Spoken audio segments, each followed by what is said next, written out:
في معلومة لازم أقولها للناس اللي شغالة في منظومة التأمين الصحي الشامل الجديدة اللي اتطبقت في مصر. أحب أقول لكم رسالة مهمة جدا.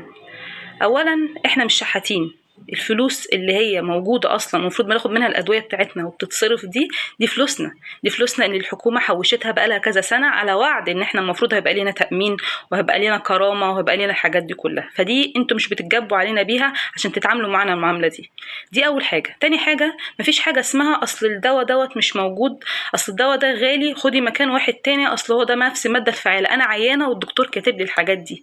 مفيش حاجة اسمها كده، مفيش حاجة اسمها كده في العالم كله.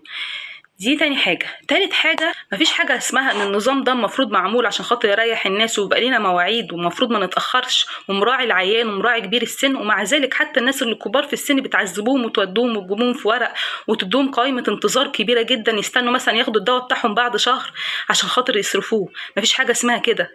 هتقولي اصل النظام ده موجود عند الكل، لا، انت النظام ده ما بتتعاملش بيه مع اهلك، انت النظام دوت ما بتتعاملش بيه مع امك، ما بتتعاملش بيه لو انت كموظفه ولا كدكتور، بتتعامل بيه مع اختك، ما بتتعاملوش بالنظام ده، بيبقى لهم نظام تاني، الدواء بيتصرف لهم، الدواء اللي مكتوب لهم عند الدكتور بيتصرف لهم، ما فيش حاجه اسمها يتعذبوا ويستنوا شهر عشان ياخدوا الدواء بتاعهم، الكلام ده ما بيتطبقش عليهم. وايوه الحكومه مقصره في ان هي مقعده حد زيكم في المكاتب بتاعتهم سواء دكتور او موظف، ده تقصير الحكومه اللي هي مقعداكم في الاماكن اللي انتم ما تستاهلوهاش دي. فاتقوا ربنا في الناس دي بدل ما تكونوا مكانهم، بدل ما تقعدوا تتعذبوا عشان تاخدوا الدواء ونقعد نفصل معاكم نقول لكم لا اصل الدواء ده خد مكان واحد تاني، اصل دوت نفس الماده الفعاله. اتقوا ربنا.